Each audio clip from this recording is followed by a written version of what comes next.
Precisamente porque la Guardia Civil ha puesto en marcha a primera hora de esta mañana del miércoles un operativo contra la celebración del referéndum. Los agentes se han personado por orden del juez en diversos edificios oficiales de la Generalitat. El Instituto Armado ha registrado las sedes de los departamentos de Economía, de Asuntos Exteriores, de Trabajo y Asuntos Sociales y de Gobernación. También han visitado el Centro de Telecomunicaciones y Tecnologías de la Información de la Generalitat y de la Fundación .cat, que gestiona los dominios en Internet del sufijo .cat. El objetivo es encontrar pruebas contra la inminente celebración del referéndum del 1 de octubre, que ha sido suspendido por el Tribunal Constitucional. Según fuentes policiales, han llevado a cabo una veintena de registros y 14 detenciones hasta el momento. Entre los detenidos se encuentran el secretario general de Economía y Hacienda y número 2 de Oriol Junqueras, Josep María Jové, del Departamento de Exteriores. También han sido arrestados responsables de la Oficina de Asuntos Exteriores y de Presidencia, responsables del CTTI, una empresa pública que integra todos los servicios informáticos de la Administración.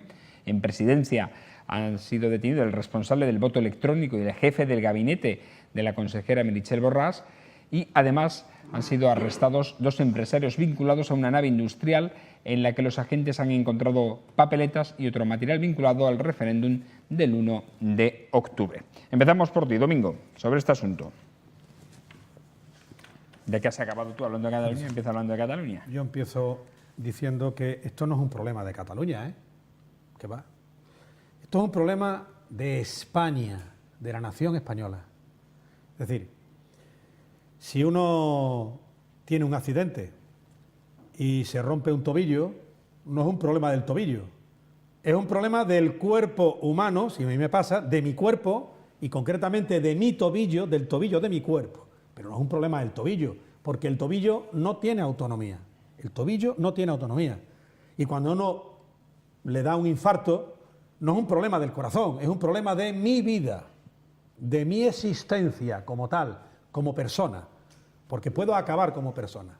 Entonces, no estamos hablando de un problema catalán, estamos hablando de un problema de España. España está ordenada democráticamente a través de una constitución que nos dimos los españoles allá por 1978. Ya se decía entonces, y se está acreditando ahora, y ahora hablando en términos informáticos, la Constitución española, la democracia española, tiene un virus en su sistema, un virus letal, un virus nocivo que se llama Estado de las Autonomías. Eso es muy grave. ¿Por qué? Porque el Estado de las Autonomías, el virus letal, ha ido creciendo y a costa del sentimiento nacional, a costa de perseguir todo lo que pueda referirse directa, indirecta o indiciariamente a España. Y eso ocurre en muchas regiones de la nación española. Ocurre en Galicia, ya ocurría con Fraga Iribarne, de presidente de la Junta de Galicia, donde el español empezó a ser perseguido. Eso naturalmente ocurre en las provincias vascongadas. Eso no digamos también en Valencia. Ocurre también en las Baleares, ocurre en cualquier región de la nación española donde pueda haber otro idioma. Pero es que incluso si nos apuramos, en la región catalana nos encontramos con que a alguien por hablar español ha sido multado. En el que quiere poner un negocio, si rotula en español, lo multan. Hasta ese punto hemos llegado. Esto ha sido un ovillo que ha ido creciendo. Además, una región absolutamente... Fijaros que el PP ha tenido corrupción. No digamos el PSOE, no digamos también Izquierda Unida, no digamos los sindicatos, no digamos el PNV. Pero hombre, donde está la mayor corrupción de Europa, pasando por la nacional, es en la región catalana. Y encima, además, estos señores pretenden que se dialogue con ellos cuando se han convertido, no porque lo diga yo, sino porque lo dice el Tribunal Constitucional, en infractores de la ley. Y aquí yo simplemente, yo aprobaría que se dialogara con estos delincuentes siempre y cuando se dialogase también con los autores de violencia de género o con los violadores.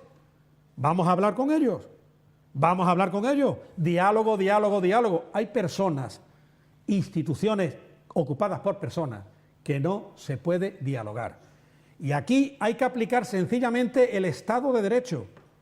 ¿Por qué? Porque si no, estamos en manos de unos matones y se está acreditando. Entonces yo a lo que únicamente apelo es que se aplique la ley, la fuerza de la ley. ¿Por quiénes? ¿Por quiénes? ¿Quiénes la están incentivando? Fiscalía General del Estado, Tribunal Constitucional, que no forma parte del Poder Judicial. Estos registros a los que tú has aludido, mi buen moderador, lo ha ordenado un juez de instrucción. Esto no lo ha ordenado el gobierno. Lo fácil hubiese sido que el gobierno... No.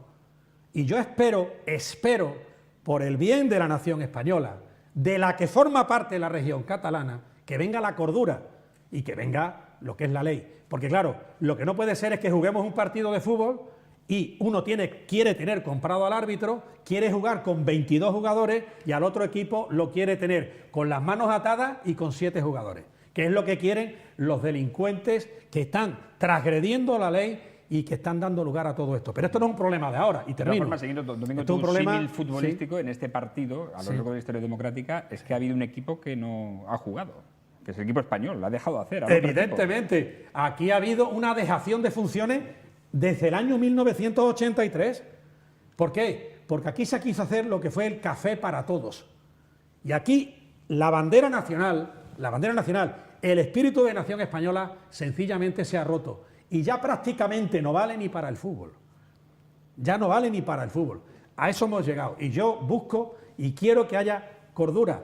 ¿Por qué? Porque hay gente que sigue instalada en los años 30 del siglo pasado. Y que están repitiéndolo totalmente. Y yo apelo a la responsabilidad y a mirar la historia. Miremos la historia. Porque la historia, además que hay que ver... vino la Primera Guerra Mundial por los separatismos, por los nacionalismos. ¿Qué pasó en Yugoslavia en los años 90? ¿Qué pasó? Si lo han traído los separatismos y los nacionalismos. Pero es que además aquí hay una mezcla entre comunismo y nacionalismo que es sencillamente letal.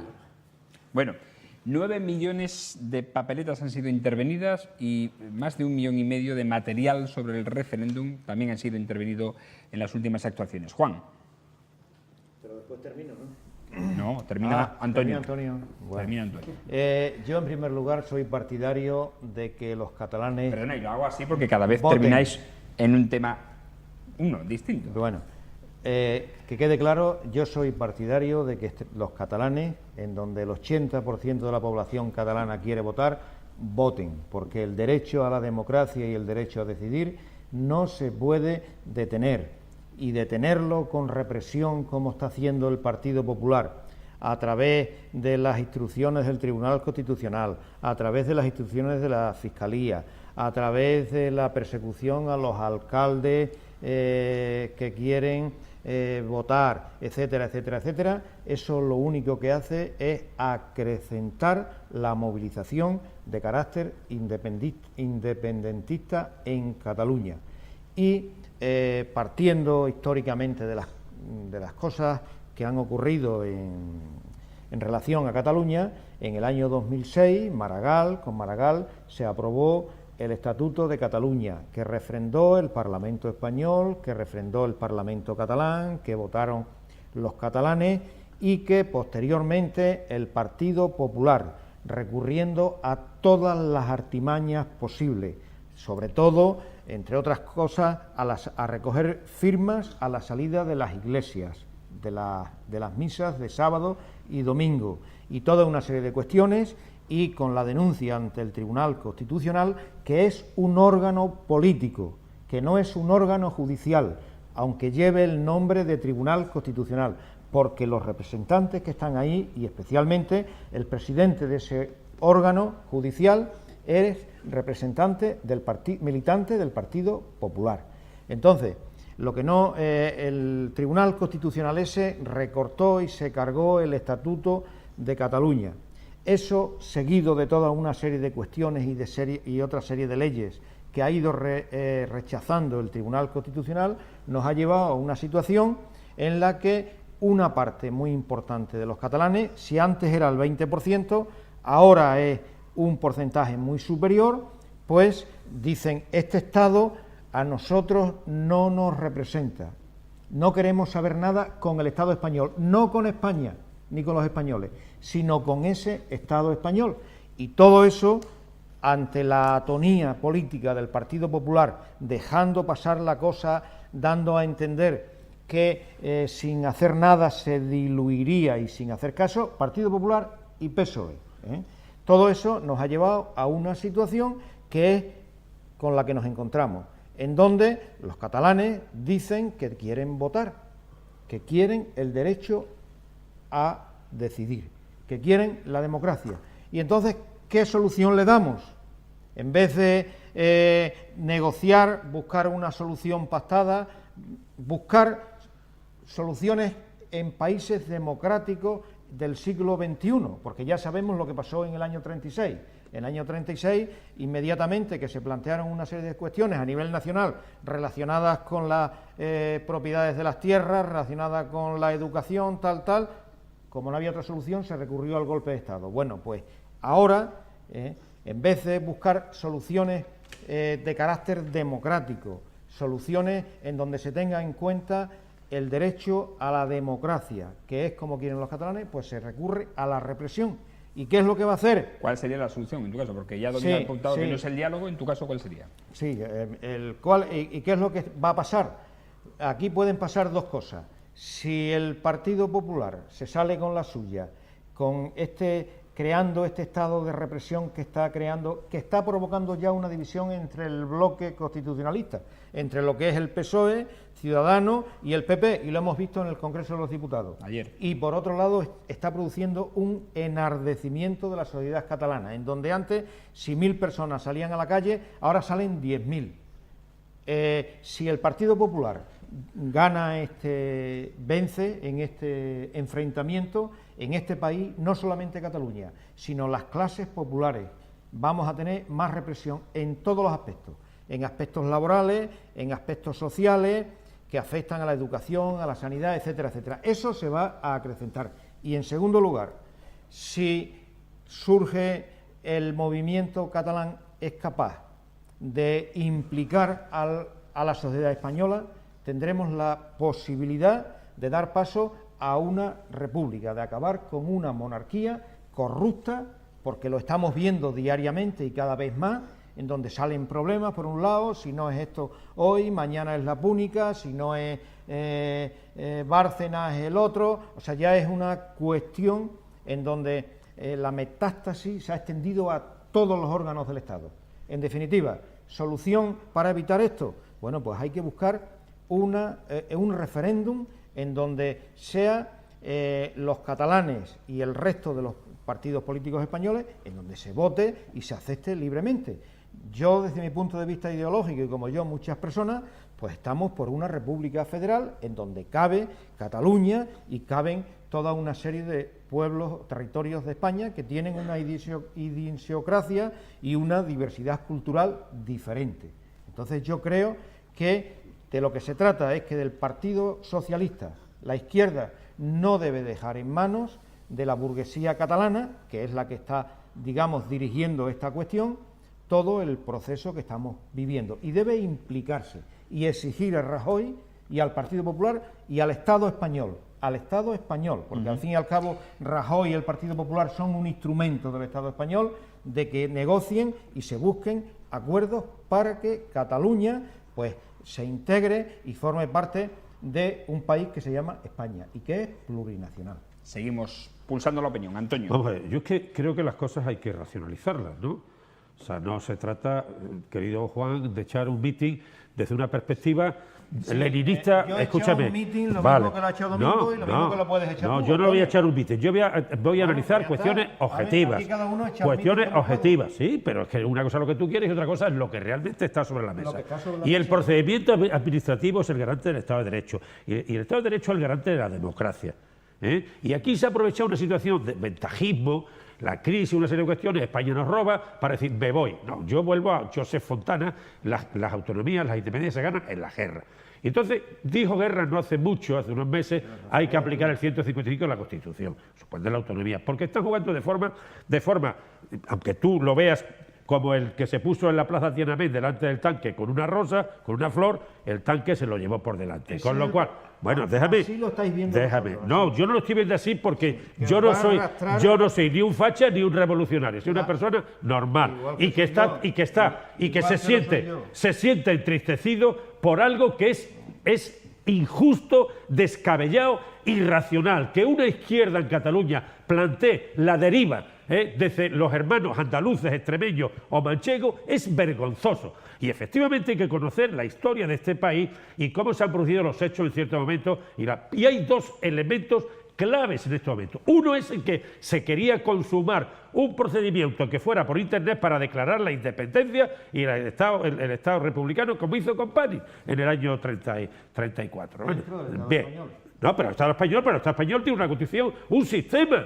Y sí. hay tres cuestiones. Una, el pasaje horrible del Parlamento, horrible, más cercano a un golpe de bananero de Kenia o de Tanzania, y luego dos evidencias. Una, que en la diada no tuvo la gente que tuvo otros años, porque la gente ya empieza a estar harta en Cataluña. Y dos, que hay unas encuestas que dicen claramente que el bloque independentista de la presencia parlamentaria, no de los votos que tiene hoy menos, baja de forma fuerte. Y eso es lo que está procediendo a, bueno, Convergencia empezó cargándosela más y se la termina ya apuntillando este señor. Y eso es un terrible problema, por muchas razones históricas. Una, el golpe militar de don Miguel Primo de Rivera contra un monarca corrupto que era Alfonso XIII, que estaba más interesado por asuntos privados que por los públicos, incluso con sociedades que vendían armas a los rifeños del Atlas, de Haz del Crin. Lo sustanció don Miguel Primo de Rivera con el apoyo intelectual, la iniciativa intelectual de la Lliga de Cambó y Macià, con la burguesía catalana que creía en Iberia, en la Federación Ibérica, como que eran los federalistas de la gloriosa, de la Primera República, en la Federación Ibérica. Y esto es absolutamente inconcebible, que a mí, gente de izquierda, como soy yo, como eres tú, puedan entrar en una tesitura de separatismo de pequeña burguesía a lo Bertolt Brecht, el Arturo Uy, me parece vergonzoso. Y por eso, en primera instancia, es necesaria la autoridad del Estado. Yo soy jacobino y creo en el Estado, porque si no me llena esto va a ser un desastre. Y consecuentemente con ello hay que establecer la normalidad democrática y civil. Y si hay que meter en la cárcel a alguien, habrá que meterlo en la cárcel, que es lo que quieren ellos, dicho sea de paso. No te rías, eso es lo no que te rías quiere- porque me ofende, eso porque es lo yo que tengo quiere- mucha familia en eso- Barcelona, eso es lo que quiere amo a el partido- Barcelona, amo a eso es Barcelona, lo que quiere el Partido Popular. amo a Eso es lo que quiere Barcelona, el Partido amo a Popular. Cataluña, ha sido la locomotora Eso es lo que quiere el intelectual y Partido económica de Popular. España y no lo puedo admitir esta actitud de xenofobia y de España nos roba, porque nosotros hemos aguantado descajando familias, destrozando familias en el desarrollismo de López Rodó de los años 60, familias enteras, una despoblación brutal. Cuando se firmó el plan de estabilización de Ullastre en el 59, Extremadura tenía 1,5 millones de habitantes y Cataluña 3,5. Hoy Cataluña tiene 7,5 y Extremadura tiene uno eso- envejecido. y eso lo Y eso hay que provocaron- analizarlo. lo provocaron los A mí déjame catalanes o los de terratenientes revolucionarismo extremeños. ridículos que no vienen O al los caso. terratenientes Y termino. extremeños. Bueno, venga, hombre, Podría Venga. ocurrir que quien quiere desestabilizar Europa, llámese Rusia, llámese China, llámese quien sea, quienes quieren dominar, Estados Unidos. quien sea, Estados Unidos, pudiera utilizar Cataluña como el movimiento de la fila de dominó que va a caer. Estás dando en la clave, Venga, hombre. o en una clave. ¿Qué alcalde. sentido tiene esto? Estás ¿Qué dando sentido una tiene clave. esto? ¿Qué sentido tiene esto, Juan Pues, Pierre? hombre, el Y te sentido- lo digo desde la izquierda. ¿Qué sentido tiene esto? Te lo digo, Ninguno. el sentido, el pueblo catalán, Venga, una hombre. parte importante, el 80% de la población catalana, quiere votar. y quiere decidir. Y aquí ha habido un juego, hay dos cuestiones. Miserable. Mira, Antonio, hay dos cuestiones. La Legalidad, Convergencia guarda su 3%, su corrupción, y Rajoy está guardando su corrupción. A lo que estás diciendo. Hay dos cuestiones, legalidad y legitimidad. Racionalidad, que no te la estoy escuchando, Juan Viera. No te estoy escuchando discursos de racionalidad. Pues claro que sí. Nos tenemos que ir. Si es que no hay tiempo para más. La intelectualidad de la izquierda, en la izquierda es un factor. Antonio. Azaña mandó a Fernando de los Ríos a negociar. El próximo, Vamos a tener más oportunidad. Dedícalo entero. Hablemos de la intelectualidad de hasta el izquierda. 1 de octubre de poder hablar de todo esto, porque nos queda mucho y evidentemente se va a calentar mucho más el tema. Agradecer como siempre la presencia a Domingo Hidalgo. Paz y bien, muchas Hasta la próxima gracias. semana. Antonio Vélez, hasta la próxima semana. Es un placer, Y Juan Viera, hablaremos de la más tiempo. discrepancia, es un placer. Y para discutir un programa completo sobre el tema este. Venga, lo hacemos entonces. Y a ustedes, emplazarles como siempre a una nueva picota. Será mañana ya jueves, en este espacio, como siempre, en Televisión Extremeña y en las redes sociales donde les esperamos y les informamos cada día. Hasta mañana, que sean felices, buenas noches.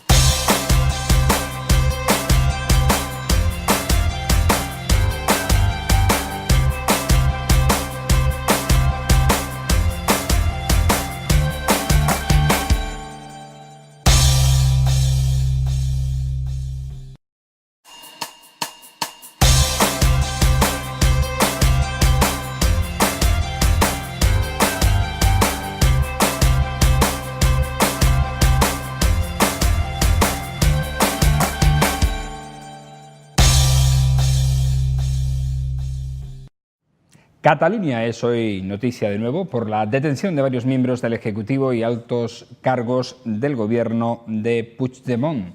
La operación desplegada por la Guardia Civil ha asestado un golpe al independentismo catalán con la que se comienza a imputar responsabilidades y depurar responsabilidades por la organización del referéndum del 1 de octubre. En Crónica Local hablaremos de la excavación conocida como de Huerta Otero, anunciada por el alcalde el pasado lunes, y en clave regional de la concentración organizada por el Pacto por el Ferrocarril para el 18 de noviembre en Madrid.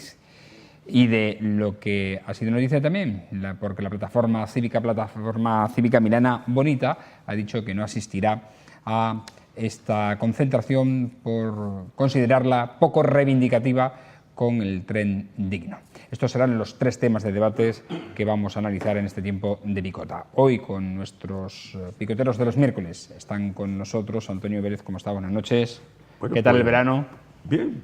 Decíamos ayer, comentó Unamuno cuando retornó a su universidad. Y prácticamente podemos decir lo mismo porque los temas no han variado mucho. Sigue latente el juego y el laberinto de las cosas. Hoy quizás más agudizados con el tema catalán, pero en general pues estamos en esta sociedad entre efervescente. Pero yo lo que digo públicamente es que estoy a gusto de estar aquí con mis compañeros tertulianos otra vez. Pues seas bienvenido también, igual que le damos la bienvenida a Domingo Hidalgo. Buenas noches, ¿qué tal? Paz y bien, pues muy buenas. El verano bien, sin entrar en detalles, como diría el bueno de Carlos Rodríguez Brown. Bueno, encantado de estar aquí de nuevo con esta disparidad de criterios que acredita lo que es lo plural, porque esto no ocurre normalmente, aunque haya una cierta descompensación habitual, ya forma parte del paisaje, pero encantado. No sería Domingo si no fuese reivindicativo en su presentación. Saludamos también, como no, a Juan Viera. Buenas noches, ¿qué tal el verano?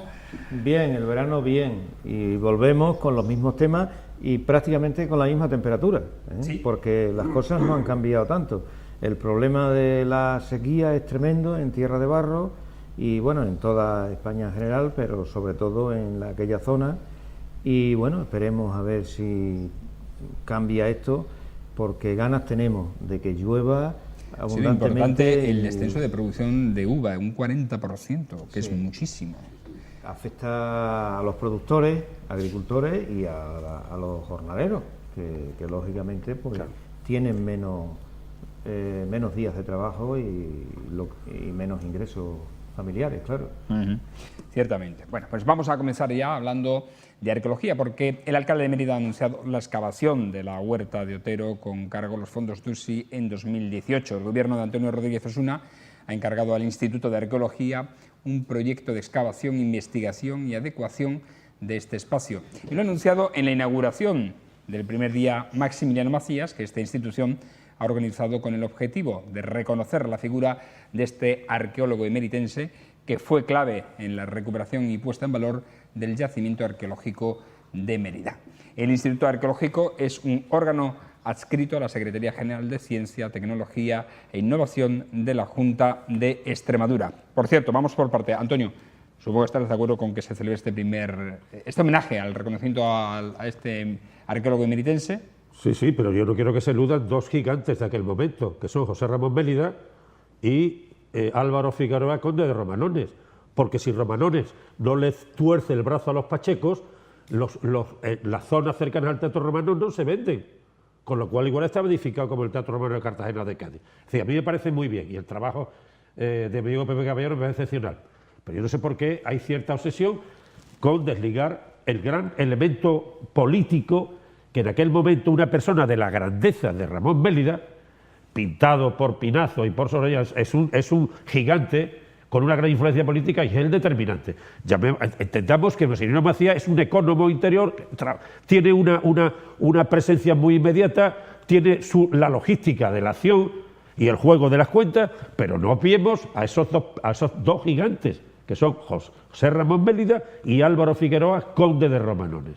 Sí, esto es ministro liberal, entonces en aquel gobierno no se... Y sobre el tema de la excavación, Antonio, tú que precisamente has demandado en muchas ocasiones aquí en este programa el hecho de que se realizan actuaciones de este tipo en lugares de Mérida, ¿qué te parece? Pues yo me alegro muchísimo y en la medida en que podamos haber sido incisivos en esa cuestión, pues me alegro mucho, porque efectivamente la Huerta de Tero es un retazo de espacio urbano muy importante junto al río, todo el conjunto, Alcazaba, la zona de Morerías, eso es un tapiz, mosaicos, figuras, ya sabemos que suscitó aquello por la aparición de una figura, de bronce, un toro y tal. Entonces, todo este tema en Mérida es muy importante. ¿Y por qué? Pues por una evidencia, Mérida es singular. Las tres grandes capitales de la Hispania romana, en la división de Augusto, eran Córdoba, de la Bética, Tarragona, de la Tarraconense, y Mérida, de la Lusitania. Curiosamente, Mérida, la reconquista la queda, los que fueron caminos de paz se convirtieron en camino de guerra, y Mérida pasó al ostracismo absoluto. Con lo cual, todo el conjunto de aquel momento, el 80% está durmiendo bajo el suelo. De forma que el potencial sobre el que Mérida ofrece futuro es singularmente propio. No hay otra ciudad en toda la Hispania que tenga la muestra. Hay retazos. Córdoba, pues una ciudad que creció y prácticamente fagocitó al suelo. Tarragona, tres cuartos de lo mismo. Cartagena igual, Cádiz. Pero las grandes ciudades siguieron su ritmo de crecimiento y machacaron el subsuelo. Decía Larra cuando pasó, en 1834-35, Mérida es un niño dormido en los brazos de un gigante. Hablaba de la gran osamenta pétrea. Pero sobre todo hay un hecho. Mérida, cuando empieza a levantar otra vez cabeza, después de la larga depredación, en base a lo que se tenía, cuando realmente sufre Mérida un expolio brutal, fue en aquel modelo del tardofranquismo que fue el desarrollo tecnocrático, los gobiernos del Opus, de López Rodó, etcétera, etcétera, aquel momento después del plan de estabilización de Ullastre, que liberalizó la economía, y la construcción fue un elemento importante. ¿Qué pasó en Mérida? En Mérida se construyó fundamentalmente, a no tener un ritmo de crecimiento muy alto, no hubo zonas de ensanche, sino se construyó sobre el viejo tejido urbano. Se hicieron normas de ensanche y se empezó a crecer sobre los propios redes de alcantarillado, de agua, etcétera, etcétera. Entonces, hubo expolio clarísimo, porque incluso el periódico oficial de la época, era el Hoy Aquí, decía, aplicaba o relacionaba crecimiento con verticalidad, y se ven los grandes edificios que se hicieron asentando sus cimientos sobre el legado romano. Entonces fue tan brutal la nocturnidad, la alevosía y la depredación de los restos de Mérida, que posiblemente hay más restos en los vertederos de Guadiana y en la vieja papelera, donde está la feria y todo eso, que en el museo. Es muy probable, y aquello alguna vez tal vez se arquee. ¿Por qué? Porque se metían bulldozers por la noche, la construcción era un negocio y punto y final. Y aquel fue un momento tan terrible que el ministerio, porque aquí, claro, la acción de los responsables, de los arqueólogos de la época, pues ante las autoridades se apoyaban en ese juego, estaban aminorados, disminuidos. Y entonces el ministerio tuvo que arbitrar, el Estado tuvo que arbitrar la ley, el decreto, con rango de ley, de la declaración de Mérida como conjunto histórico arqueológico, año 1973, y ahí empezó a cambiar la historia. Hoy, lamentablemente, estamos en una situación no similar, pero preocupante. ¿Por qué? Porque el avance de hostelería, de otras cuestiones, del propio crecimiento urbano en el centro, está provocando también un cierto descuido, sobre todo porque el potencial económico para entrar en expropiaciones por parte de la autoridad que tiene transferido el conjunto de Mérida, que es la Junta, se encuentra limitado de recursos. En consecuencia, hay que alertar de un hecho, que hay peligro del yacimiento arqueológico, el que está enterrado, y que hay que aflorar, porque ese es el mejor garante, el mejor pilar para el futuro de Mérida, el más singular. Nadie tiene lo que tiene Mérida. Por tanto, yo personalmente, yo creo que todos los ciudadanos que estimamos a esta ciudad nos alegramos de que el ayuntamiento dé ese paso, de que implique fondos de excavaciones y que nosotros sigamos alertando sobre la necesidad de defender el subsuelo emeritense. El subsuelo emeritense, que está todavía preñado, valga la expresión, pleno de piedras, mármoles, estatuas, restos de mosaicos. Muy bien. Domingo, ¿qué opinión tienes sobre esto? Bueno, a mí me parece formidable, centrando la cuestión, en que se esté trabajando en un nuevo yacimiento arqueológico, que en este caso es en la Huerta de Otero, calle Graciano, es decir, pasado ya el Alcazaba árabe. Me parece estupendo.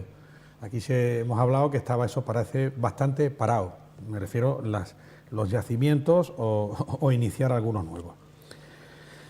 Figura de Maximiliano Macías, sin contradecirte a Antonio Alcalde, o Alcalde Antonio, sin contradecirte en modo alguno, yo creo que fueron Maximiliano Macías y José Ramón Mélida fueron un tándem impresionante. Dicho de otra manera, si aquí no está Maximiliano Macías, José Ramón Mélida no hubiera podido hacer mucho.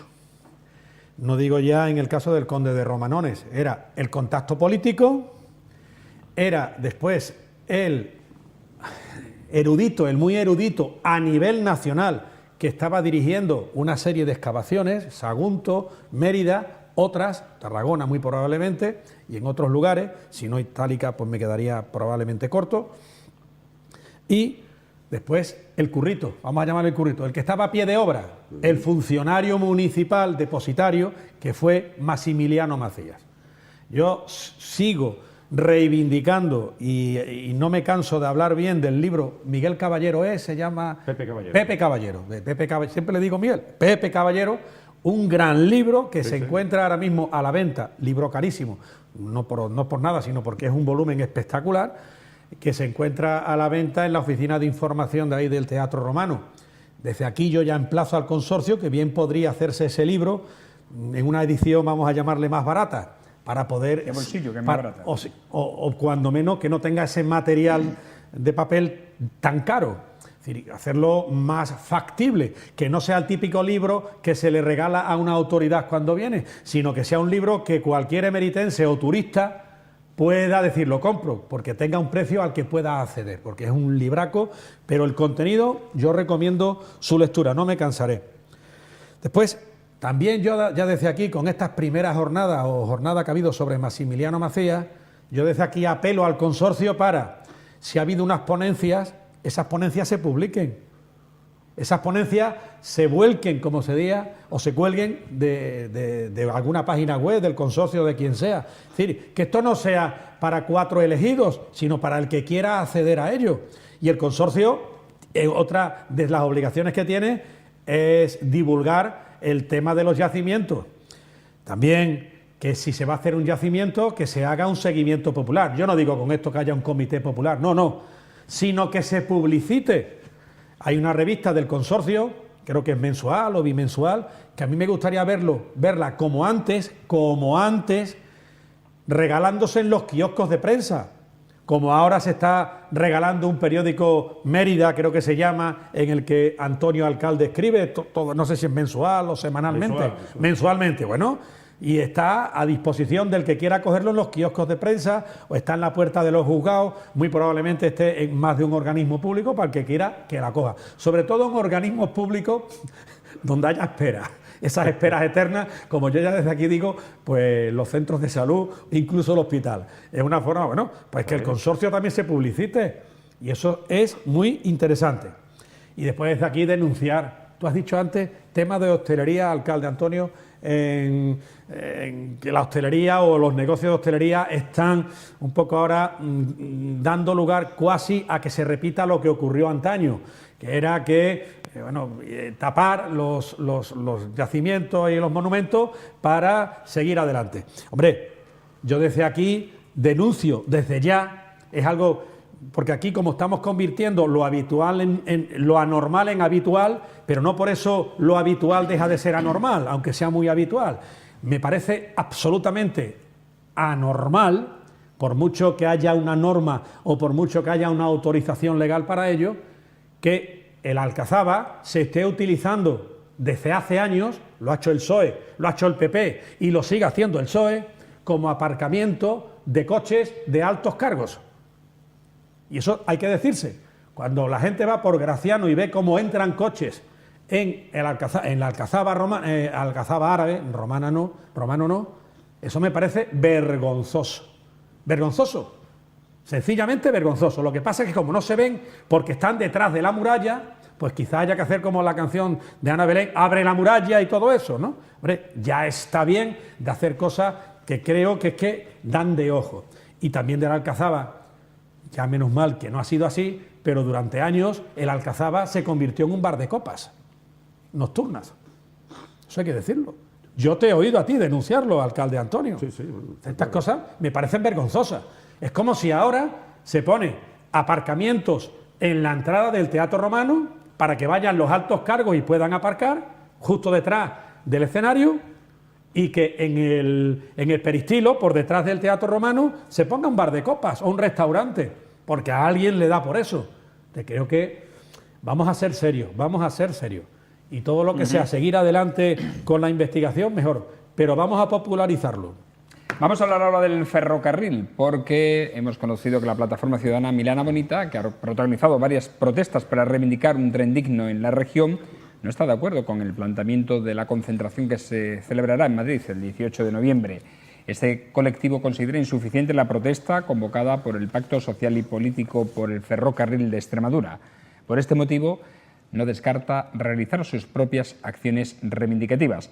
El pasado día 16 ya anunció que participaría en la concentración si la ciudadanía extremeña ocupa la cabecera de la misma y los políticos van detrás. El acto previsto en Madrid consiste en una jornada lúdica y cultural que se llevará a cabo en la Plaza de España el 18 de noviembre entre las 10 y las 2 de la tarde, 10 de la mañana y 2 de la tarde.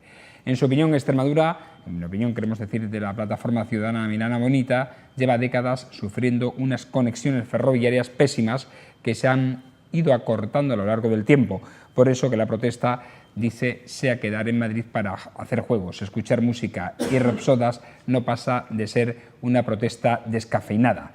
Como decimos, es lo que señala esta plataforma, que considera que la protesta debe ser más activa sin ser irrespetuosa, violenta o molesta.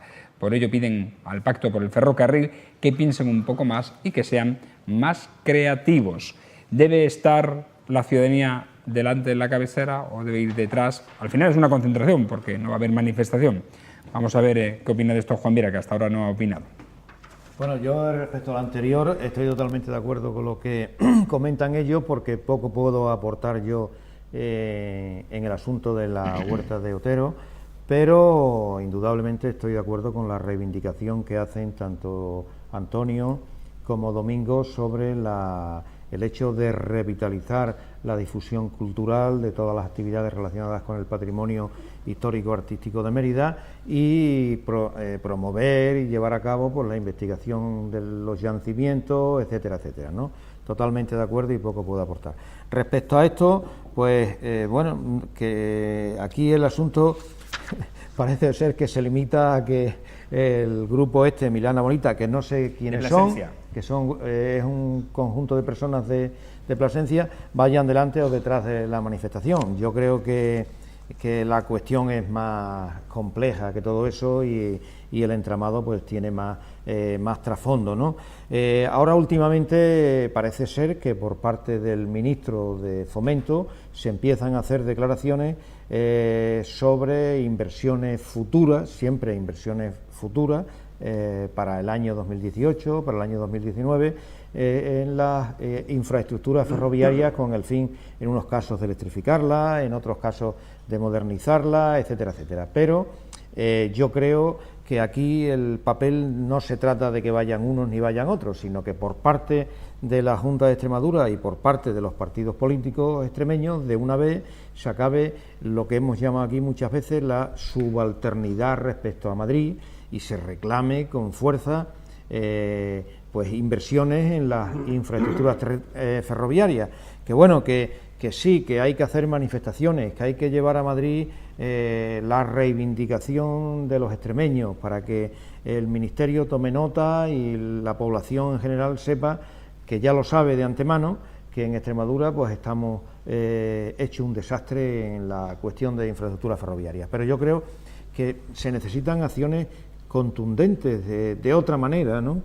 Más fuertes, ¿no? No con una que la ciudadanía se coloque delante o que los políticos detrás o irnos a Madrid a hacer una serie de celebraciones culturales y tal, que a veces para lo único que sirven es para la proyección pública de los dirigentes políticos, pero se necesita... De momento, el único grupo como sociedad civil como tal que se ha pronunciado sobre esta concentración es el de Milana Bonita, porque el resto son agentes sociales, grupos políticos y la FEM. La FEMPEX, sí, la quienes constituyen, quienes forman el Pacto por el Ferrocarril, ¿no? Sí. Yo creo que bueno, que todas estas cuestiones, independientemente de que tengan mayor impacto, menos impacto en la población, que se hagan y tal, pero yo creo que por parte de los partidos políticos y de las organizaciones sociales se deben hacer acciones de otro tipo más contundentes, desde mi punto de vista. Vale. Antonio, sobre esto y sobre lo anunciado también el pasado lunes por el ministro de Fomento, acerca del adelanto, como ya se ha referido Juan Viera, del tren de altas prestaciones que empezaría a circular en el verano de 2019 y la electrificación de la vía en 2020. ¿Y el talgo? Sí, el talgo en el primer trimestre de 2018. Nosotros de este tema hemos hablado aquí mucho y hemos ido, además me alegró mucho escuchar a Fernández Vara el otro día con la apuesta también por un tema que está un poco más, no voy a decir perdido, nunca ha estado, yo lo sé y lo avalo en ese aspecto porque hablo con él en ocasiones, que era llegar a Puerto Llano. Llegar a Puerto Llano es vital y eso está ahí. Nosotros, es verdad que aquí hemos ido muy moscas pum, con relación a este tema ferroviario, que es muy largo en el tiempo. Y evidentemente Fernández Vara no es el responsable en única instancia de esta historia. Largo de historia, largo tiempo. Pero, ¿qué ventajas tiene, en mi opinión, esa intencionalidad de movilización? Hombre, pues es una espada de Damocles, es enseñar unas bazas, es presionar. De aquí a noviembre hay muchas posibilidades de opinar, de crear arañas de ideas, tormentas de ideas, propuestas concretas, alternativas. Eso está ahí. Pero ya de hecho ha venido el ministro de la Serna a hablar del tema, porque el tema preocupa, evidentemente. El tema preocupa y es injusto y pone a Extremadura en una situación casi de colonia interior del Estado, con unos estándares de servicio verdaderamente lamentables. Pero no solamente 40 incidencias de trenes. Claro, y en ese... Una única línea Entonces, a mí... Ayer o hoy ha habido Sí. otra incidencia. A mí, sinceramente, lo de... con todo mi respeto, bien lo sabe Dios, lo del grupo Milana Bonita, entrar ahí en cejar protagonismo, a mí me parece absurdo, porque independientemente que haya errores políticos, arrepentidos los quiere Dios. Y retomar ese tema, es decir, el tiempo pasado, ¿quién nos lo devuelve? Como decía Proust, en busca del tiempo perdido, pero ya está perdido. Yo creo que ahí, yo siempre he mantenido una teoría. Ibarra tuvo en su mano este tema. Yo a Ibarra le haría una estatua, merece una estatua en Mérida porque ordenó una geopolítica territorial con la capital lógica en la historia. y en los centros, en los ejes de simetría, en el punto de encuentro de los ejes de simetría viario que están en Mérida. Por tanto, derivas de Cine, derivas de Plaza Juan de Badajoz, ese viejo juego permanente de las viejas unidades provinciales de división de Javier de Burgos ya está superado, Pero, sin embargo, Ibarra le faltó la decisión por el eje que querían los ferroviarios. Todos los ferroviarios, los ingenieros de la Caracola de Madrid, de Chamartín, y Manuel Díaz Marta, Manuel Santa Cruz, todos, que era el eje Lisboa-Valencia. El gran eje diametral de la península, el único gran eje.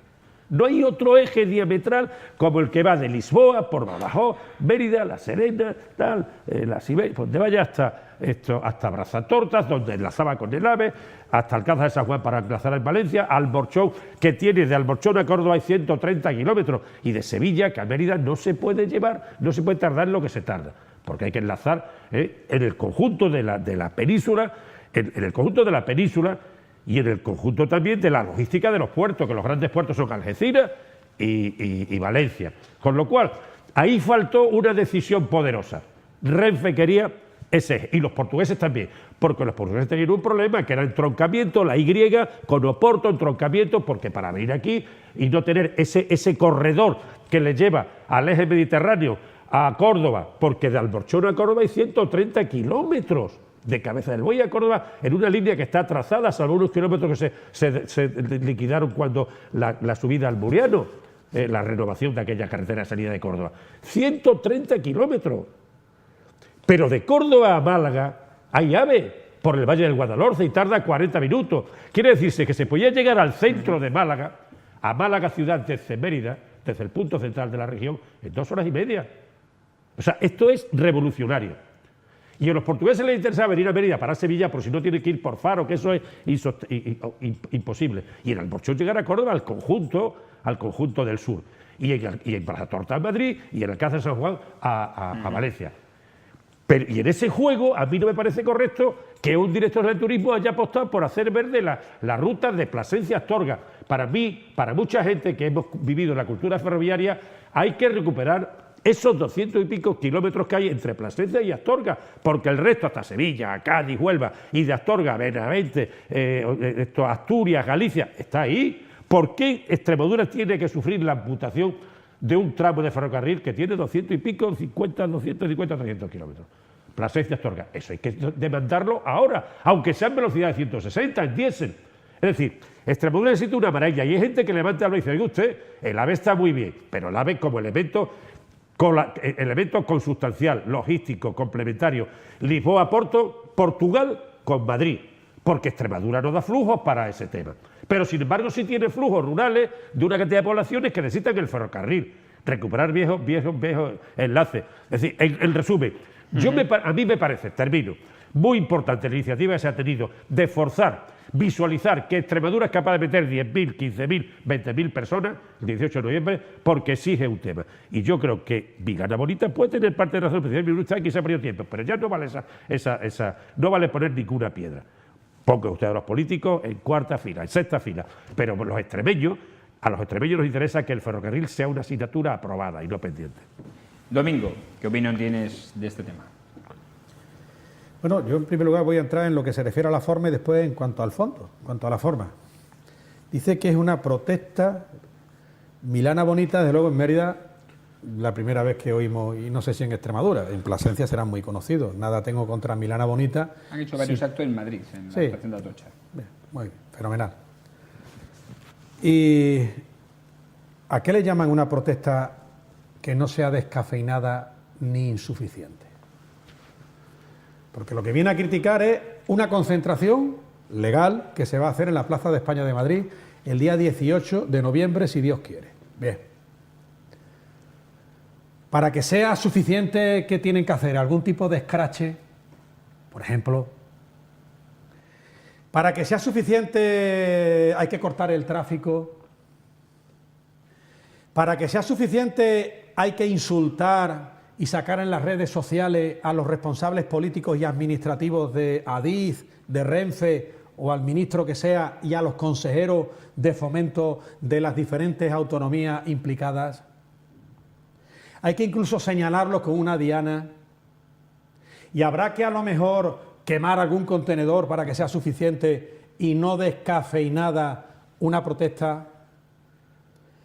En las naciones civilizadas, y estamos hartos de verlo en cualquier televisión, las manifestaciones que no sean de delincuentes que se dedican a ser antisistemas, yo no digo que esta gente lo sea porque yo no los conozco, las manifestaciones son en plan pacífico, incluso con una pancartita, sin hacer ruido, sin molestar a nadie y, bueno, tratando de hacerlo de manera democrática, no con el poder que tienen las masas desbocadas, sino con la razón que da el creer tener razón de manera civilizada. Entonces, yo de momento la mayor se la niego, porque si ante una concentración pacífica en la cual lo que se va es hacer un acto de convivencia, si eso no es suficiente, insisto, ¿qué es lo suficiente? Lo que sea el terrorismo callejero al que hemos estado acostumbrados en las provincias vascongadas, lo que están haciendo los comunistas de la CUP o de Esquerra Republicana en la región catalana, ¿eso es lo que se está buscando? Pues yo desde luego a eso no me apunto. Y además lo critico. Incluso a lo mejor a mí me van a señalar, esperemos que no, pues yo también tengo miedo, ¿eh? O sea que aquí nadie es Superman. Y el miedo puede con todo. Y los que estamos echados para adelante a lo mejor tenemos que dar un paso atrás. Salvo que la fuerza de la ley que la tiene precisamente el Estado de Derecho, se imponga sobre los delincuentes y no al contrario.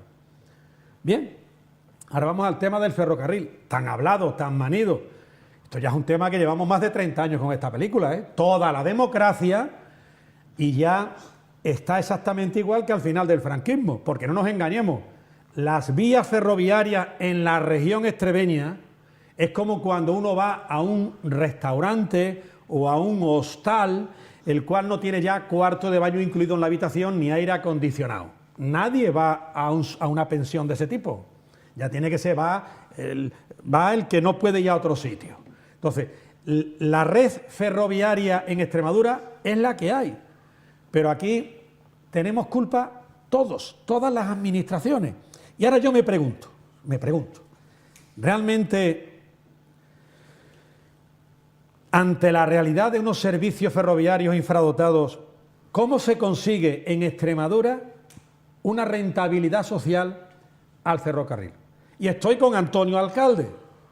Si aquí a lo mejor el hecho de que la Ruta de la Plata, el reinicio de la puesta en valor de nuevo de la Ruta de la Plata, que intuyo que es lo que ha reivindicado Alcalde, no pensemos ya en los propios extremeños.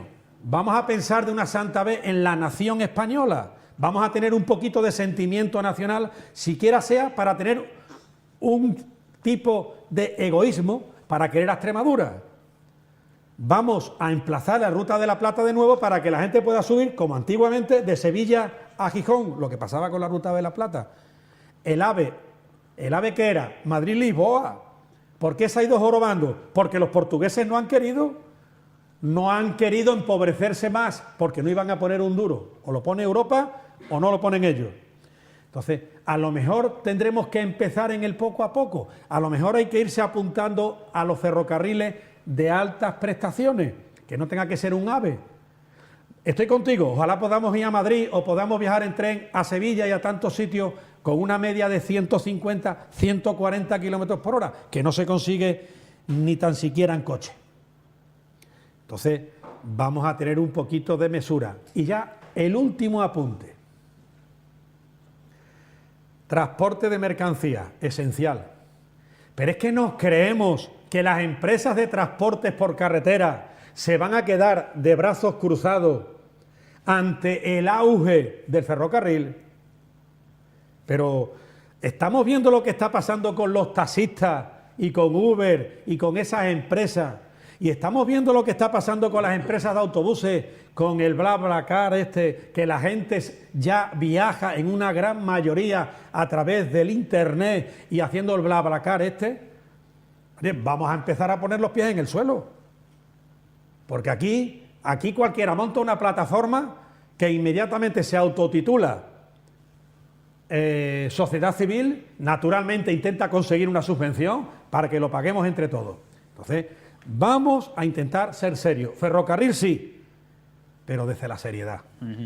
Una segunda ronda muy rápida, a ver. Sí, Juan. vamos a ver. Yo creo que la situación extremeña en la cuestión de los ferrocarriles es un problema de desequilibrio territorial.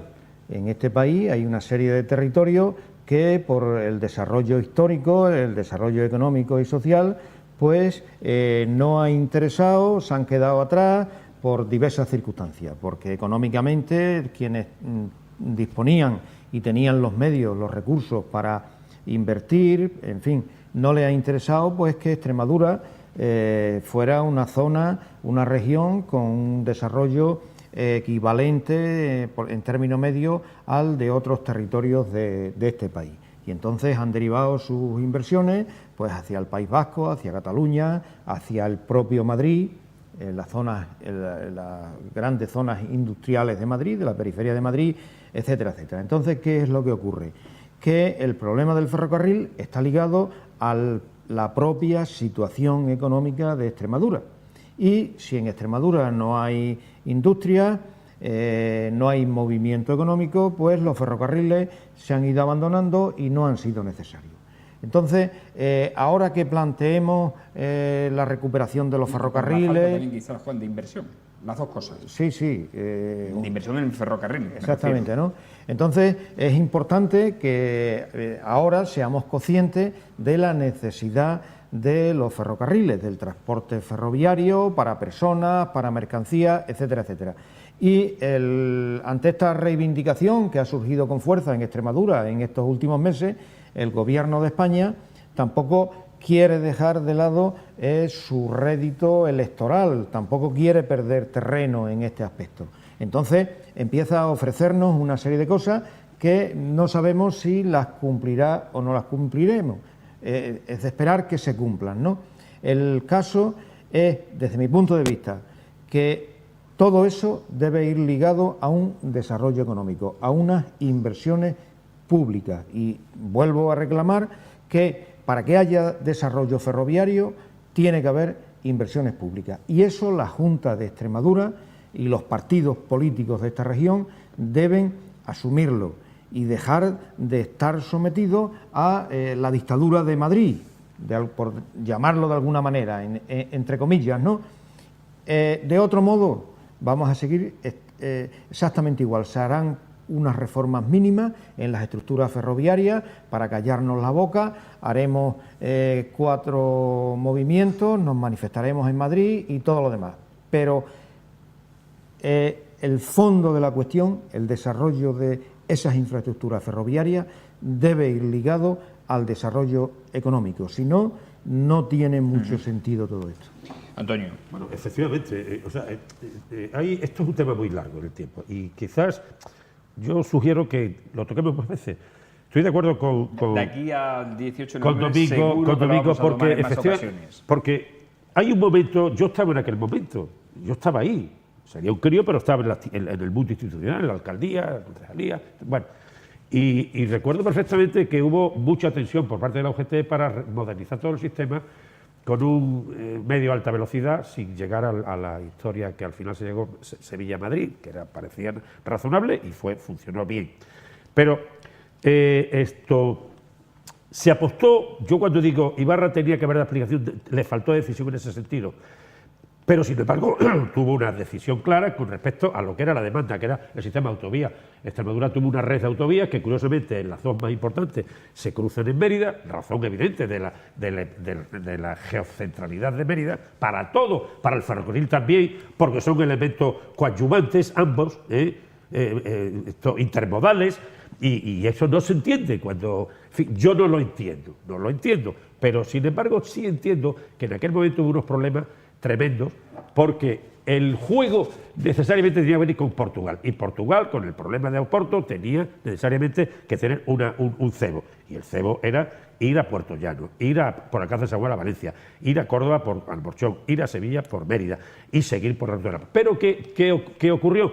Pues hombre, aquí Ibarra, el socialismo, podíamos tener los mismos problemas que había con relación a Porto Lisboa, que están a 300 y pico kilómetros, y que tiene un punto de intermodal, de encuentro que se llama entroncamiento, al lado de Santarém. Entonces, esta historia también se transfirió aquí, porque se quería un ferrocarril de alta velocidad, Cáceres por Fragua, y eso era imposible. Eso era imposible, porque eso no lo querían los portugueses. Y eso lo atestiguan gente que doy nombre: Carlos Escribano, que fue director de Adif, cuñado del Marqués de Mondeja, Carlos Escribano, Fernando Escudero, Manuel Santa Cruz, Manuel Díaz Marta, el viejo senador de Toledo, republicano, que fue, que habló de este tema muchas veces, y la propia Mercedes Sala, en los ministerios de Julián Campos, de Barón, cuando en aquel momento. Yo iba mucho a la dirección de la infraestructura de transporte, que estaba en la plaza de San Corazones, al lado del Bernabéu, iba a las Caracolas con los pasos a nivel y conocía esos temas. Y a mí me dijo una vez Mercedes Sala: ¿cómo se le ocurre a tu presidente ese eje a Madrid por ahí? Porque ¿cuál es la solución en mi humilde opinión? Y lo he dicho y lo he escrito en algunos momentos. Pues el eje tenía que haber sido Lisboa-Valencia. Y una bisectriz de Cáceres podía tener dos alternativas. Una, enlazando por Viajada a Villanueva de la Serena, un bypass para lanzar esa línea, o potenciar por Plasencia, Talavera, Toledo, la vía de la Plata y la variante por Navalmoral a Madrid. Con lo cual hemos tenido dos redes. Pero el gran eje diametral que querían los ingenieros de Renfe era el Lisboa-Valencia, porque ese era el que creaba el gran eje diametral que rompía y que justificaba que los portugueses entraran por el aro de un elemento de mucha más funcionalidad que el estricto de ir por Badajoz, Mérida, Cáceres, Plasencia, Madrid. Y ese elemento que en Brazatoza resolvía ya con el trazado del AVE era el que daba a la península un eje diametral, iba a decir una palabra que no digo, impresionante. Y ese eje es el que hay que recuperar, aunque sea, esa debió ser la línea de alta velocidad. Esa debió ser la alta velocidad. ¿Qué pasó? Pues que bueno, los localismos hundieron un poco el propósito. Los elementos electorales, las expectativas electorales, pues quebraron esa historia. Pero esa es la historia. Esa es la historia. Y habla alguien que se ha criado entre ferroviarios, en una ciudad que ha sido ferroviaria, que no entiende que el viejo cocherón se sustituya ahora en Badajoz, con todo mi respeto a Badajoz, que es capital provincial, igual que Cáceres, pero Mérida es la capital autonómica. Y el eje de encuentro de los ejes de simetría viario de la región, de autovía y de ferrocarril. Y saca un taller, muy bien, está muy bien, pero ¿y eso qué resuelve?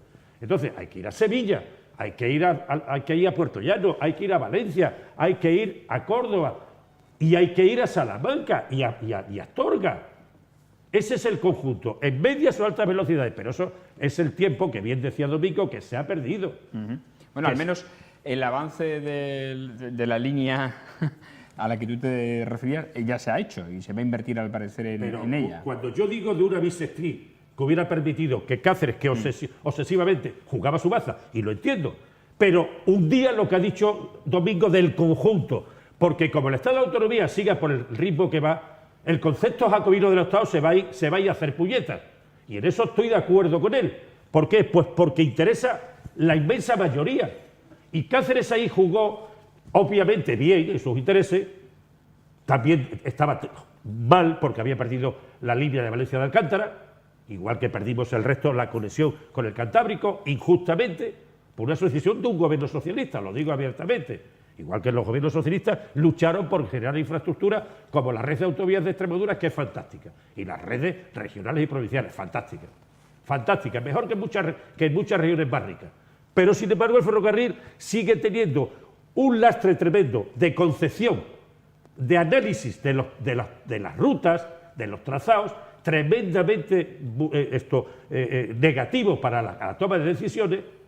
Y segundo, la realidad de que Extremadura, per se, no tiene el volumen de viajeros, de mercancías, para activar un ferrocarril que, lógicamente, sería un ferrocarril de bajo uso. Sin embargo, el juego conjunto y tener un trazado, como el que he dicho, el diametral, y la obsesión era ir a Madrid. ¿Por qué? A Madrid se puede ir por Cáceres o por Brazatorta. Y Cáceres puede ir a Madrid por Plasencia, Talavera, o puede ir con una bisectriz, que es bisectriz, no es vertical, línea recta. Por Viajadas, un área de desarrollo impresionante cerca de Trujillo, una bisectriz que enlazaba los dos conjuntos. Es decir, ¿esto es ciencia ficción? Pues no. porque simplemente en lugar de ir recto de Avenida podía ir, aunque el ferrocarril todo el mundo sabe que el factor distancia no es el determinante, nunca. El factor ferrocarril es comunicación, viajeros. Históricamente vosotros veis los planes ferrocarriles de España y Portugal y veis unos laberintos y decís, ¿esto es posible? Pues sí. Tú de Puerto Llano para Alcalá de San Juan tienes que subir luego, pero llegas en ese conjunto, la diametral. Lisboa-Valencia es la que nosotros hubiera dado un favorecimiento tremendo. Y luego la recuperación de la Vía de la Plata. Y Extremadura hoy tendría... Acabamos este tema ya Domingo. Rápido. Después me gustaría una cuestión breve. No, que hable y después hablo yo. No, Venga, no, termina. dilo, No, por Dios, yo después. No, Sé breve para que no abrir otro debate. Brevísimo. Es, en todo lo que se está comentando, subrayar que el sistema capitalista en su desarrollo en este país, digamos, fomenta aquello que le interesa. Y entonces, aquí en este país fomentó las autovías, la autovía que nos cruza, y los ferrocarriles no le interesaban porque aquí no interesaban las industrias, no interesaba nada, lo que interesaba era la emigración, mano de obra barata para otras regiones. La burguesía catalana. Para otras regiones, y la burguesía vasca catalana, y la madrileña. Que aplaudió a Franco cuando entró por el paralelo. Y la madrileña también, que es la más importante. Domingo. Yo insisto en que si buscamos culpables, aquí entre todos la mataron y ella solo se murió. Y eso me hace concluir así porque después el tiempo que da y quita razones, ahí está. Llevamos ya más de 40 años con esta película, y la película sigue. Esto no termina, esto es una noria y venga, hay otra vuelta, hay otra vuelta. Porque claro, yo hago una pequeña observación.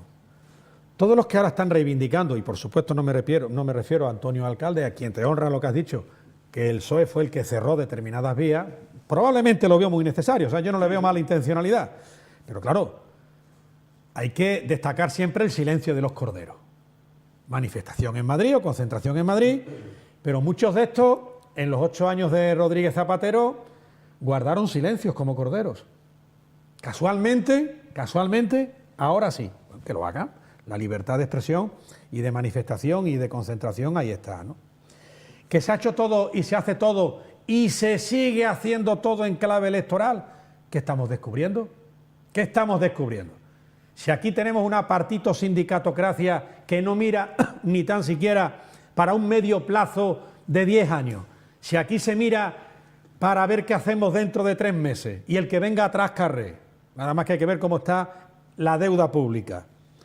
Pero yo propongo lo siguiente, ¿por qué no intentamos hacer con el ferrocarril, dado que estamos con unas infraestructuras de hace 70 años o 60, ¿por qué no hacemos como se ha hecho en carreteras? ¿Sería ideal que en las carreteras, de todas las carreteras de la región extremeña, fuesen todas autovías? Benditos a Dios, ojalá. No lo son, claro que no lo son, pero podemos criticar que a lo largo de estos años irse de aquí a Llerena, de aquí a Herrera del Duque, de aquí a Cabeza del Buey, de aquí a Fregenal, hay unas carreteras más anchas, con un nuevo firme y que se puede viajar como Dios manda, que sería mejor en autovía. Claro que sí, naturalmente. Pero bueno, tendremos que empezar con que el firme, es decir, las propias vías de ferrocarril, no obliguen a que los trenes tengan que coger tramos que vayan a 20 kilómetros por hora. Claro. Vamos a empezar con el primer ladrillo, después ya terminaremos el edificio. Aquí queremos empezar con el campanario y siempre además con la bandera de la reivindicación. Si es contra Madrid mejor y si es contra el PP no os quiero ya ni contar, porque como son todos unos fascistas y unos fachas, pues hay que machacarse al PP. Y no, pero lo digo yo. Entonces, aquí tendría que hacerse un sistema de transporte nacional, español. ¿Por qué? Porque lo que se tiene que comunicar para que se cumpla la Constitución de la libertad de circulación entre españoles es precisamente un sistema de transporte. Y el transporte se puede hacer de diferentes formas. Por ferrocarril, por supuesto. Si estuviéramos en Valencia con Barcelona o Valencia incluso con Sevilla, se puede hacer por mar y por agua, y se puede hacer por tierra. Y por tierra abrimos una llave, ya sea a través de carretera o a través de ferrocarril. No hablo del aire, que también es interesante, porque hablamos de transporte de mercancías y también la circulación de personas. Las personas no deben transportarse en ese sentido, porque no somos cosas, no somos cosas. Entonces, vamos a ir de menos a más. No queramos construir desde el tejado y que de una santa vez los prebostes, los privilegiados de los sindicatos, los privilegiados de los partidos políticos se tomen esto en serio, porque han acreditado que a lo largo de los últimos 40 años ahí está el resultado.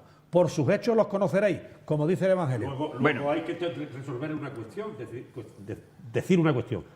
Valiendo más tarde que nunca, la posición la tormenta de ideas que ha abierto Guillermo Fernández Vara es muy encomiable. Si es buena, adelante.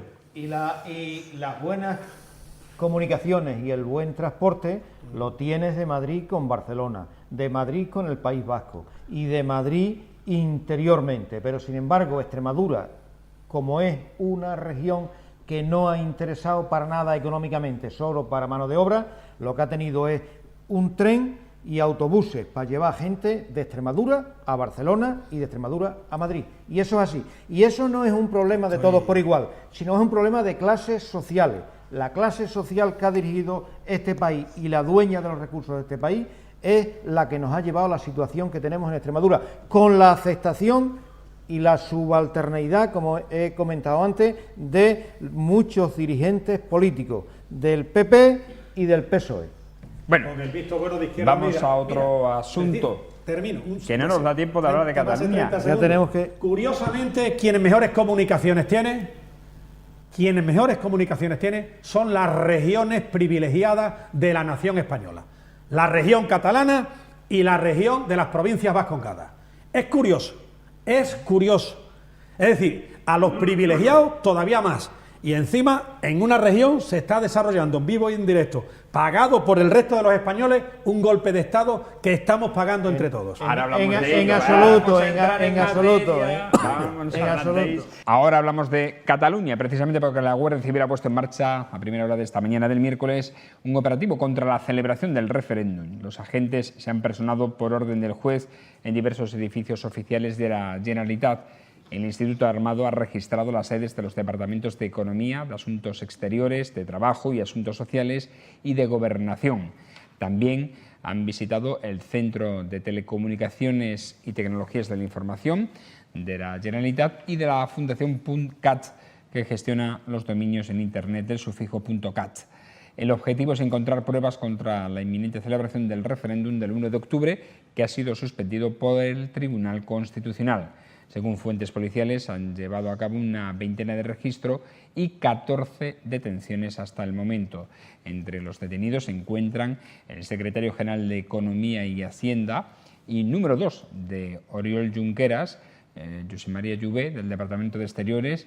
También han sido arrestados responsables de la Oficina de Asuntos Exteriores y de Presidencia, responsables del CTTI, una empresa pública que integra todos los servicios informáticos de la Administración.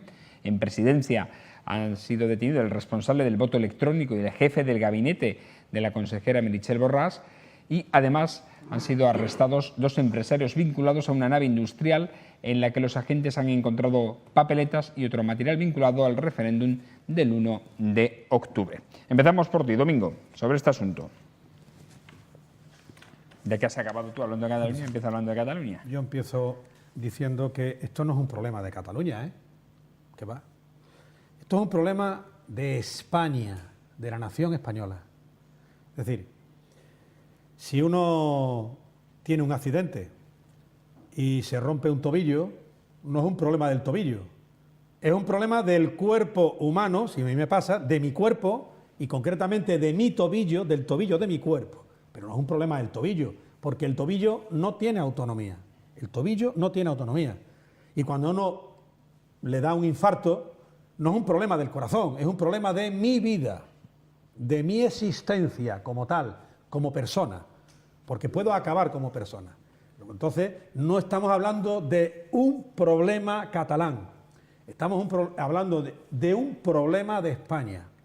España está ordenada democráticamente a través de una constitución que nos dimos los españoles allá por 1978. ya se decía entonces y se está acreditando ahora, y ahora hablando en términos informáticos, la Constitución española, la democracia española, tiene un virus en su sistema, un virus letal, un virus nocivo que se llama Estado de las Autonomías. Eso es muy grave. ¿Por qué? Porque el Estado de las Autonomías, el virus letal, ha ido creciendo y a costa del sentimiento nacional, a costa de perseguir todo lo que pueda referirse directa, indirecta o indiciariamente a España. Y eso ocurre en muchas regiones de la nación española. Ocurre en Galicia, ya ocurría con Fraga Iribarne de presidente de la Junta de Galicia, donde el español empezó a ser perseguido. Eso naturalmente ocurre en las provincias vascongadas, eso no digamos también en Valencia, ocurre también en las Baleares, ocurre en cualquier región de la nación española donde pueda haber otro idioma. Pero es que incluso si nos apuramos, en la región catalana nos encontramos con que a alguien por hablar español ha sido multado. En el que quiere poner un negocio, si rotula en español, lo multan. Hasta ese punto hemos llegado. Esto ha sido un ovillo que ha ido creciendo. Además, una región absolutamente... Fijaros que el PP ha tenido corrupción, no digamos el PSOE, no digamos también Izquierda Unida, no digamos los sindicatos, no digamos el PNV. Pero hombre, donde está la mayor corrupción de Europa, pasando por la nacional, es en la región catalana. Y encima, además, estos señores pretenden que se dialogue con ellos cuando se han convertido, no porque lo diga yo, sino porque lo dice el Tribunal Constitucional, en infractores de la ley. Y aquí yo simplemente, yo aprobaría que se dialogara con estos delincuentes siempre y cuando se dialogase también con los autores de violencia de género o con los violadores. Vamos a hablar con ellos, diálogo, diálogo, diálogo. Hay personas, instituciones ocupadas por personas que no se puede dialogar. Y aquí hay que aplicar sencillamente el Estado de Derecho. ¿Por qué? Porque si no, estamos en manos de unos matones y se está acreditando. Entonces yo a lo que únicamente apelo es que se aplique la ley, la fuerza de la ley. ¿Por quiénes? ¿Por quiénes? ¿Quiénes la están incentivando? Fiscalía General del Estado, Tribunal Constitucional, que no forma parte del Poder Judicial. Estos registros a los que tú has aludido, mi buen moderador, lo ha ordenado un juez de instrucción.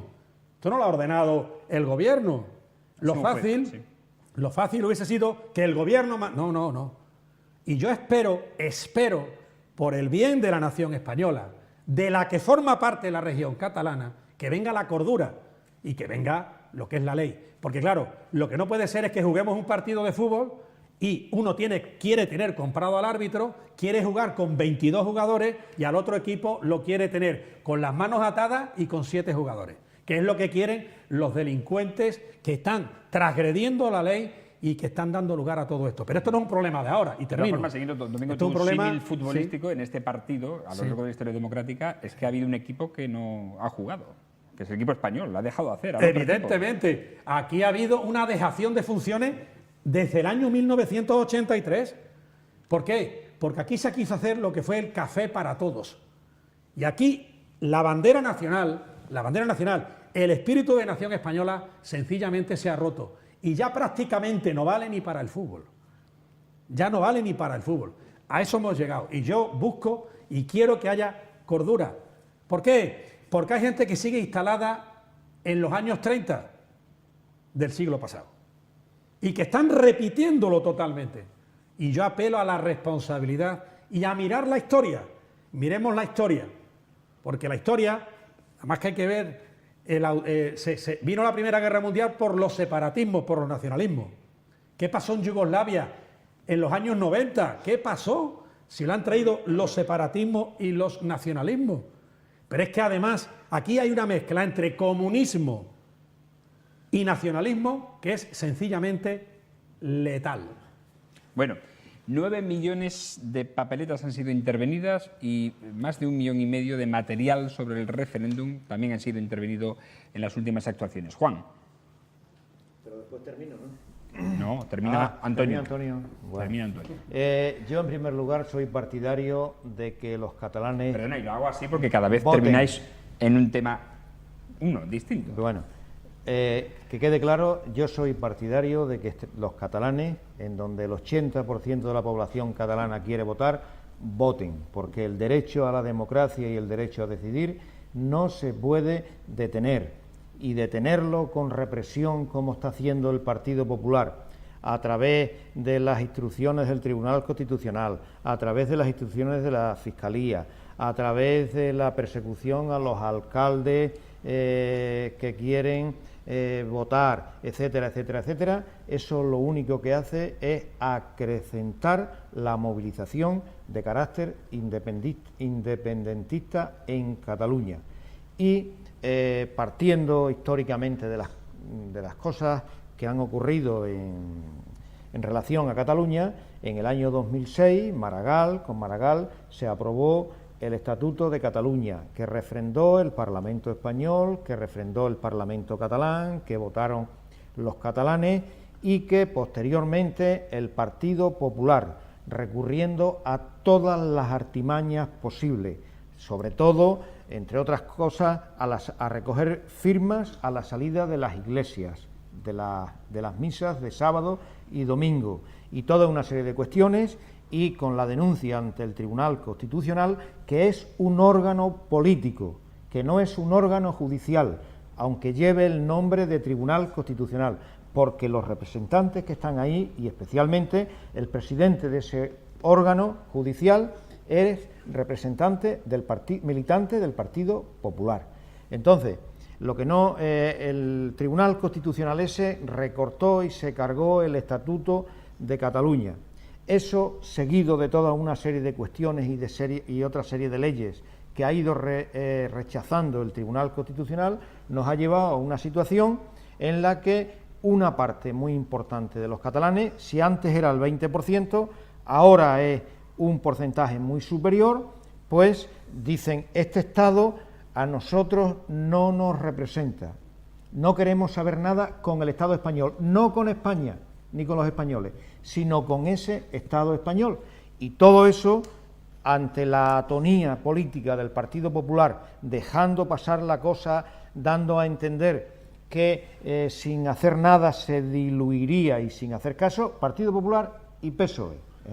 Todo eso nos ha llevado a una situación que es con la que nos encontramos, en donde los catalanes dicen que quieren votar, que quieren el derecho a decidir, que quieren la democracia. Y entonces, ¿qué solución le damos? En vez de negociar, buscar una solución pactada, buscar soluciones en países democráticos del siglo XXI, porque ya sabemos lo que pasó en el año 36. En el año 36, inmediatamente que se plantearon una serie de cuestiones a nivel nacional relacionadas con las propiedades de las tierras, relacionadas con la educación, tal, como no había otra solución, se recurrió al golpe de Estado. Bueno, pues ahora, en vez de buscar soluciones de carácter democrático, soluciones en donde se tenga en cuenta el derecho a la democracia, que es como quieren los catalanes, pues se recurre a la represión. ¿Y qué es lo que va a hacer? ¿Cuál sería la solución en tu caso? Porque ya Domínguez ha apuntado que no es el diálogo, en tu caso, ¿cuál sería? Sí, ¿y qué es lo que va a pasar? Aquí pueden pasar dos cosas. Si el Partido Popular se sale con la suya, con creando este estado de represión que está creando, que está provocando ya una división entre el bloque constitucionalista, entre lo que es el PSOE, Ciudadanos y el PP, y lo hemos visto en el Congreso de los Diputados. Ayer. Y por otro lado está produciendo un enardecimiento de la sociedad catalana, en donde antes, si 1.000 personas salían a la calle, ahora salen 10.000. Si el Partido Popular vence en este enfrentamiento, en este país, no solamente Cataluña, sino las clases populares vamos a tener más represión en todos los aspectos, en aspectos laborales, en aspectos sociales, que afectan a la educación, a la sanidad, etcétera, etcétera. Eso se va a acrecentar. Y en segundo lugar, si surge el movimiento catalán, es capaz de implicar a la sociedad española, tendremos la posibilidad de dar paso a una república, de acabar con una monarquía corrupta, porque lo estamos viendo diariamente y cada vez más, en donde salen problemas, por un lado, si no es esto hoy, mañana es la Púnica, si no es Bárcenas es el otro, o sea, ya es una cuestión en donde la metástasis se ha extendido a todos los órganos del Estado. En definitiva, ¿solución para evitar esto? Bueno, pues hay que buscar un referéndum en donde sea los catalanes y el resto de los partidos políticos españoles, en donde se vote y se acepte libremente. Yo, desde mi punto de vista ideológico, y como yo muchas personas, pues estamos por una república federal en donde cabe Cataluña y caben toda una serie de pueblos, territorios de España que tienen una idiosincrasia y una diversidad cultural diferente. Entonces yo creo que de lo que se trata es que del Partido Socialista, la izquierda no debe dejar en manos de la burguesía catalana, que es la que está, digamos, dirigiendo esta cuestión, todo el proceso que estamos viviendo, y debe implicarse y exigir a Rajoy y al Partido Popular y al Estado español, porque al fin y al cabo Rajoy y el Partido Popular son un instrumento del Estado español, de que negocien y se busquen acuerdos para que Cataluña pues se integre y forme parte de un país que se llama España y que es plurinacional. Seguimos pulsando la opinión. Antonio. Vamos a ver, yo es que creo que las cosas hay que racionalizarlas, ¿no? O sea, no se trata, querido Juan, de echar un mitin desde una perspectiva leninista. Yo he escúchame. echado un mitin, lo vale. mismo que lo ha echado Domingo y lo mismo que lo puedes echar no, tú. yo no voy a echar un mitin. Yo voy a analizar ya cuestiones está. objetivas. Aquí cada uno echa Cuestiones un mitin como objetivas, sí, pero es que una cosa es lo que tú quieres y otra cosa es lo que realmente está sobre la mesa. que está sobre la Y el mesa. procedimiento administrativo es el garante del Estado de Derecho. Y el Estado de Derecho es el garante de la democracia. Y aquí se ha aprovechado una situación de ventajismo, la crisis, una serie de cuestiones, España nos roba, para decir, me voy. No, yo vuelvo a Josep Fontana, las autonomías, las independencias se ganan en la guerra. Y entonces dijo Guerra no hace mucho, hace unos meses, hay que aplicar el 155 de la Constitución, supone la autonomía, porque están jugando de forma, aunque tú lo veas como el que se puso en la plaza Tiananmen delante del tanque con una rosa, con una flor, el tanque se lo llevó por delante. Con lo cual, bueno, déjame. Así lo estáis viendo vosotros, No, yo no lo estoy viendo así porque que yo os no va a soy, arrastrar. yo no soy ni un facha ni un revolucionario, soy una persona normal Igual y que soy yo. Igual se que lo soy yo. siente entristecido por algo que es injusto, descabellado, irracional, que una izquierda en Cataluña plantee la deriva desde los hermanos andaluces, extremeños o manchegos, es vergonzoso. Y efectivamente hay que conocer la historia de este país y cómo se han producido los hechos en ciertos momentos. Y hay dos elementos claves en este momento. Uno es en que se quería consumar un procedimiento que fuera por Internet para declarar la independencia y el Estado republicano, como hizo Companys en el año 34. Bueno, bien. No, pero el Estado español tiene una constitución, un sistema.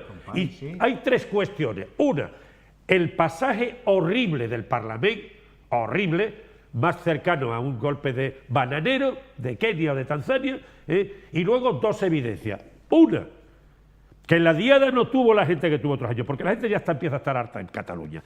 Y dos, que hay unas encuestas que dicen claramente que el bloque independentista de la presencia parlamentaria, no de los votos que tiene hoy menos, baja de forma fuerte. Y eso es lo que está procediendo a... Bueno, Convergencia empezó cargándosela más y se la termina ya apuntillando este señor. Y eso es un terrible problema, por muchas razones históricas. Una, el golpe militar de don Miguel Primo de Rivera contra un monarca corrupto que era Alfonso XIII, que estaba más interesado por asuntos privados que por los públicos, incluso con sociedades que vendían armas a los rifeños del Atlas, de Asdelcri, lo sustanció don Miguel Primo de Rivera con el apoyo intelectual, la iniciativa intelectual de la Lliga de Cambó y Macià, con la burguesía catalana que creía en Iberia, en la Federación Ibérica, como que eran los federalistas de la gloriosa, de la Primera República, en la Federación Ibérica, Y esto es absolutamente inconcebible, que a mí, gente de izquierda, como soy yo, como eres tú, puedan entrar en una tesitura de separatismo de pequeña burguesía a los Bertolt Brecht, el Arturo Uy, me parece vergonzoso. Y por eso, en primera instancia, es necesaria la autoridad del Estado. Yo soy jacobino y creo en el Estado, porque si no me llena esto va a ser un desastre. Y consecuentemente con ello hay que establecer la normalidad democrática y civil. Y si hay que meter en la cárcel a alguien, habrá que meterlo en la cárcel, que es lo que quieren ellos, dicho sea de paso. No te rías, no te rías porque me ofende, porque yo tengo mucha familia en Barcelona, amo a Barcelona, amo a Barcelona, amo a Barcelona, amo a Cataluña, ha sido la locomotora intelectual y económica de España y no lo puedo admitir esta actitud de xenofobia y de España nos roba, porque nosotros hemos aguantado descajando familias, destrozando familias en el desarrollismo de López Rodó de los años 60, familias enteras, una despoblación brutal. Cuando se firmó el plan de estabilización de Ullastre en el 59, sí, Extremadura tenía 1,5 millones de habitantes y sí, Cataluña 3,5. Hoy Cataluña tiene 7,5 y Extremadura tiene 1 envejecido. Y eso hay que analizarlo. Lo provocaron los catalanes o los terratenientes de revolucionarismos ridículos que no vienen al caso. Y termino. Venga, podría ocurrir que quien quiere desestabilizar Europa, llámese Rusia, llámese China, llámese quien sea, quienes quieren dominar Irán, quien sea, Estados Unidos, pudiera utilizar Cataluña como el movimiento de la fila de dominó que va a caer. Estás dando en la clave, Venga, pero en una clave. ¿Qué alcalde? sentido tiene esto? ¿Qué sentido tiene esto? ¿Qué sentido tiene esto, Juan Pierre? Y te lo digo desde la izquierda. ¿Qué sentido tiene esto? Te lo digo, ninguno. El sentido, el pueblo catalán, una parte importante, el 80% de la población catalana, quiere votar y quiere decidir. Y aquí ha habido un juego, miserable. Mira, Antonio, hay dos cuestiones. La legalidad, Convergencia guarda su 3%, su corrupción, y Rajoy está guardando su corrupción. A lo que estás diciendo. Hay dos cuestiones, legalidad y racionalidad. Racionalidad, que no te la estoy escuchando, Juan Pierre. No te estoy escuchando discurso de racionalidad. Pues claro que sí. Nos tenemos que ir. La intelectualidad de la izquierda, es un factor. Antonio. Azaña mandó a Fernando de los Ríos a negociar. El próximo, vamos a tener más oportunidad. Dedícalo entero. Hablemos de la intelectualidad de hasta el 1 de izquierda. octubre de poder hablar de todo esto, porque nos queda mucho y evidentemente se va a calentar mucho más el tema. Agradecer como siempre la presencia a Domingo Hidalgo. Hasta la próxima semana. Antonio Vélez, hasta la próxima semana. Es un placer, y Juan Viera, hablaremos más tiempo. Es un placer. Y para discutir un programa completo sobre el tema este. Venga, lo hacemos entonces. Y a ustedes, emplazarles como siempre a una nueva Picota. Será mañana ya jueves, en este espacio, como siempre, en Televisión Extremeña y en las redes sociales donde les esperamos y les informamos cada día. Hasta mañana, que sean felices, buenas noches.